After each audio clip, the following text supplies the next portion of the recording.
Hey, it's Seth Jarrett, and in this video, I'm going to explain to you why college rankings are idiotic. Yet many people still live and die by these rankings because, of course, if you're accepted into Princeton or NYU, it means you're a wonderful person who shits white doves and can extinguish forest fires with your eyes. But if you were only accepted into a state school, this is the kind of reaction you can expect from your parents.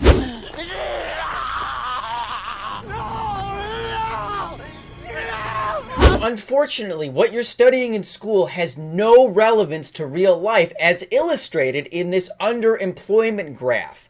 Okay, this graph illustrates the percentage of college graduates who are working at jobs that do not require a college degree. And it's not a small number like 5 or 10%, it's up to 45%. That means half of recent graduates who can find work are working jobs that don't require any degree. Doesn't matter if it came from Harvard or from Joe's college down the street that's got a terrible US News and World Report ranking. But hey, I'm just a raving lunatic on the internet. Don't take my word for it. Let's see what these business leaders say about where you went to college. They say knowledge trumps college pedigree. So here's the thing. When they surveyed actual business leaders, people who started companies, successful entrepreneurs, people who are doing the hiring, only 9% said that where the candidate received his or her college degree is very important. 37% said somewhat important. 40% said not very important at all. 9% said it's very important.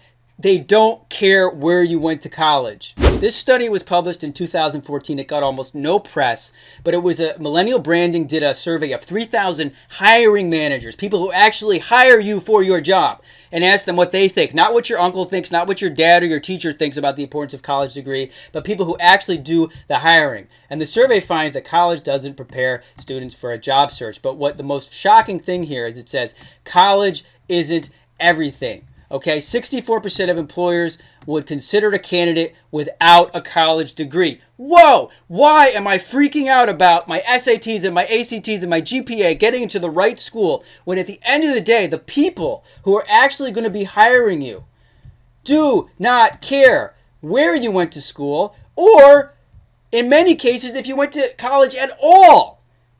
That's what I'm saying. So you'd think that college rankings would be based on something intelligent like the outcome of students who go to that particular school, such as their earnings or their life satisfaction, their careers, how their education impacted their future. But instead, the methodology used to rank colleges is a lot more like those internet surveys that determine will you or won't you marry your soulmate. So let's start with the first round of idiots here with colleges.niche.com and the Princeton Review. Right here we've got all these metrics. Academics, okay. Administration, athletics, campus food, campus housing, campus quality, diversity, safety, Greek life, guys and girls, off-campus dining, off-campus housing, parking, party scene, which is something that's very important for your financial future, of course. And of course, we have anecdotal reviews from current students.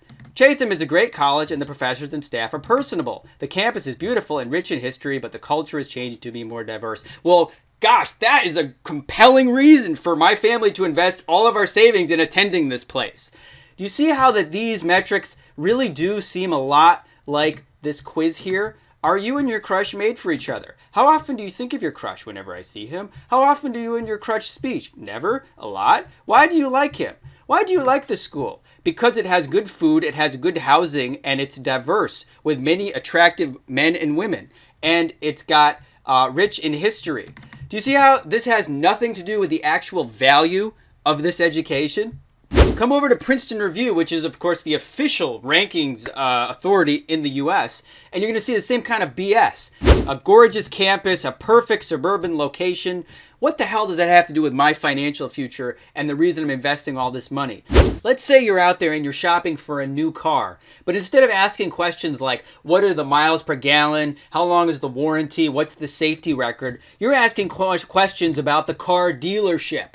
You're asking, does the car dealership have air conditioning? Is there a vending machine in the waiting room where I'm going to be sitting when I go to the car dealership? That's exactly what it's like when you're asking questions about the stupid campus and the dorms and the cafeteria food and campus life.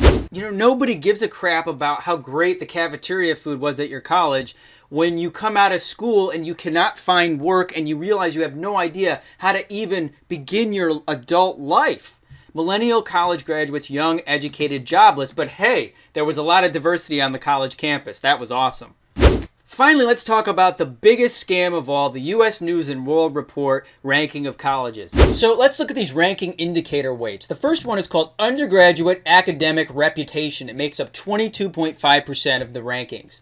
And it consists of two things: a peer assessment survey, which is insane. This is where they basically just send a survey to all of the college presidents. These rich motherfuckers making millions of dollars a year, living in academia, and it just says, what do you guys think are the best colleges? And what the heck do you think they say? They're going to say Harvard, Yale, and blah, blah, blah. It's basically a popularity contest, or a more accurate way to describe it would be a circle jerk. Okay? It's a big circle jerk when a group of males sit in a circle jerking each other off. Second thing, student selectivity for the fall 2014 entering class, or whatever year it happens to be, that's 12%. That's just a bunch of academic crap. It just has to do with standardized test scores and your GPA, which most businesses will tell you they don't care about your standardized test scores or GPAs. They want to know more about, of course, how do you actually perform in the job? What are your skills? What's your aptitude? What's your attitude? And the last three here, financial resources, again, how much money does the school have? Alumni giving, how much are the alumni giving? So again, schools like Harvard, which has a $1 billion endowment and extremely wealthy families paying to get in there, of course they're going to have more alumni giving and more financial resources. And then graduation rate performance. Can you see how these factors are so meaningless and have nothing to do with the actual value of the college, or how it's preparing you or your child for life or their career or anything? These are completely academic, esoteric bullshit factors that mean nothing. So let's take a breath for a moment, calm down, and relax. My point in all this is that you don't have to rush or be stressed out about this college versus that college, because all these rankings are meaningless and idiotic. You want to think about everything from the point of view of your future employer or your future business. What are you going to be doing the day after you graduate? What are you going to be doing to earn money to support yourself and to have a fulfilling life? How is a campus's diversity going to help you with that? Think about these things before you are rushed and pressured into making a purchasing decision that will stay with you for the rest of your life. You shouldn't be haunted by the debt of a terrible investment when you're 17 or 18 because you're in this frenzy that's being fueled by your parents and your teachers about getting into the right school now, or you're going to end up living in a dumpster. It's not true. So take the opportunity to do some independent research. Talk to employers in the field that you want to work in. Read newspaper articles. Look into other ways of getting trained in skills that are in demand.